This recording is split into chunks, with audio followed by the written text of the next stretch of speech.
Hello friends, welcome back to the bench. Our patient is an Asus Pro Art 2790 Creator Wi-Fi. Very nice one. It actually comes with two network adapters, right? The solid, RJ sockets. The Wi-Fi. Actually, this is the second one that comes in here with Wi-Fi. You can unscrew these two screws, right, and pull the Wi-Fi card off, right? It's not a big deal, but just another thing on the board that is potentially gonna be damaged by heat or what have you. Not a big deal at all. As you can see, it is already look at that. It's it's already covered by Captain tape in the back. Right over here. I will probably remove this because this is where the thermocouple from the bottom touches the board. So we'll see. Maybe I won't have to remove that, but this is not necessary. You don't have to cover these, or here. That's fine. Here, obviously, it helps. Some aluminum foil. I will have to put more aluminum foil on the memory slots because they do deform if you don't cover them. They kind of return to their original position, but you never know if there's not going to be some damage. And let's pull up the ticket. While fixing bent socket pins, discovered two pins broken, broke a third pin, provided replacement socket. Yes, I have it right here. Yes, that's the right socket. Balls underneath, replacement socket. I recommend using spare replacement provided with ASRock Mini. Something's missing in that sentence. Upon disassembling the board, I noticed rear RAM and PCIe slot missing components. Not sure if manufacturers included them or not. Missing components. Oh, that's probably what you're talking about. Yeah, there's a few MOSFETs missing here and two MOSFETs missing here, but yeah, it came like that from the factory. And one thing that will never happen to a MOSFET is that it'll fly off the board. That doesn't happen. It can happen to cups, it can happen to sometimes even coils, because they're heavy. If you hit the board, it might lose a heavy coil, but never MOSFETs. So no, this is fine. This is fine. Some boards come with unpopulated components because the board layout is used for many different versions or revisions, right? Let's see, we have big coils and the drivers. We have 4 or 8 and 4 for V-core, not bad. Yeah. Okay. Well, the board is prepped, pretty much. So all we have to do is just remove the socket, put the new socket on, and we're done.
Alrighty, it is done. Almost textbook, because of course the thermocouple detached. But I reviewed the footage, and actually the socket dropped at like 220, something like that.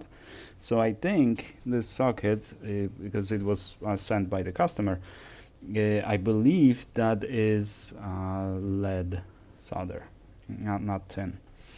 As far as, because it wouldn't lift until we got to like 245. And even then it didn't flow. You had to use a little bit of force. Well, by force I mean it put a little bit of resistance. It's not like it jumped off. So that's definitely tin solder. And actually it grabbed the majority of solder off the board, so there was not much cleaning left, but cleaning actually took the longest, because my flux sucks. This is supposed to be Kingbow flux that I always use, and it works great for desoldering and stuff, especially for cleaning the solder. And I got this batch. The color is slightly different, but it has the original sticker and everything, and it doesn't work the same way. I mean, viscosity is pretty much the same. I don't see any difference in color or viscosity, but it just doesn't work.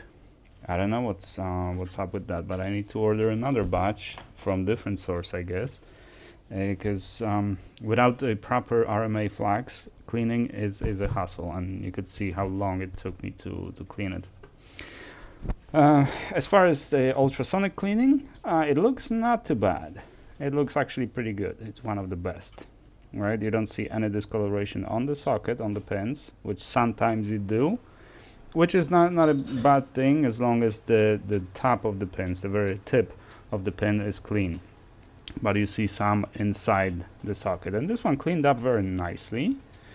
Alignment, well, if you have an outline, alignment is pretty easy, right? So there was not much problem with alignment on this one. You can't really see it, but where are you? It's nicely aligned. Yeah, it dropped uniformly. As I said, I didn't see it during the process. Even because it dropped earlier than I expected. I expected it to start dropping at 235 at least, but it dropped way before then. And since the thermocouple detached, well, that was the further heating was unreliable, meaning you can melt the socket that way. That's why my software comes with this feature where it disables the heater if the delta is too high, in case the thermocouple suddenly detaches and the actual temperature drops dramatically. Then the heater starts compensating and it goes to 100%. It just basically turns on and it stays on, and that produces huge temperature. And obviously it'll not only melt the socket, because that's half the problem. It will bulge up the board. It will ruin the board. That's why that feature is there. Now for this procedure we used version 1.3 of the software. Bless you. Which is not released yet. I identified some issues with it as I was working with it, but bless you. But as far as the process, it's a lot more stable now, and the main reason behind that is that when I started developing this software and I started designing it, I designed it in a way where I didn't understand how the controller actually works. Or I didn't know how the controller actually works. And my idea was that it probably just streams data to the RX pin or to the TX pin as far as the controller, and reads the commands on RXT rail. But no, it actually works request response, and it's fully stateful. Which means if you send two commands and you don't wait for the response from the last command, then the controller is going to stop sending the response of the previous request and just terminate and start sending the response to the following request. So the way I designed it was I had two threads, and one was sending the data, the other one was receiving the data, and then those both sending and receiving goes to the queues, and those queues are processed by another thread. So like 4 threads in total to handle that. So since it works differently, request response which is very unusual, I must say. I would not design it that way. But since it works that way, I just threw away all those additional threads, and it's just a single thread that sends the data and just awaits the response, right? And there's a timeout, because before also it would just get into the spot where it constantly awaits the response for the previous request, and if it doesn't come, it didn't have any timeout. It just, if the response never comes, then you have to restart the connection. You have to disconnect and reconnect. So now it is a lot more stable. There are a few more issues that I need to resolve, and version 1.4 should be released sometime next week, and that should be the first relatively stable and functional version. But on top of that, we are initializing the project with Scratchy. Join the Discord if you want to be involved in that. That's the project to basically create a better controller for the rework stations like IR6500 and similar. And we're both working on the hardware, or Scratchy is working on the hardware. I'm working on the software for it, and we'll see what it's gonna be. But it's definitely going to be a lot better than what you get from China, especially software-wise. I think my software is a lot better than the Chinese software that you get with IR6500, and plus you don't get all the spyware and viruses that you get with the Chinese software. And you know who made it? I made it. You can always, hit me up if you have problems with it. You can request features. You basically know your client, or your distributor, right? And it's made in America. So if that matters to you. All right, that's the previous socket. I'm probably gonna send it as well. And that's pretty much it. All right, almost textbook, but it did work. I'm happy with the result, and we'll see if it works once we send it back. I think this is the second board from the same customer. Yeah, I do believe it is. And you didn't pay me for the previous one. No big deal, but it's like $20 or something. No big deal, but yeah, that'd be nice. It's just for shipping, obviously. And with this one, the same thing. It's like $10-15 for shipping, because the socket was supplied, and I didn't ruin the socket, so good thing. Alrighty, thank you guys very much for watching. I do appreciate you. Hit the like if you liked it. Hit the dislike if you did not like it. And I shall see you in the next one.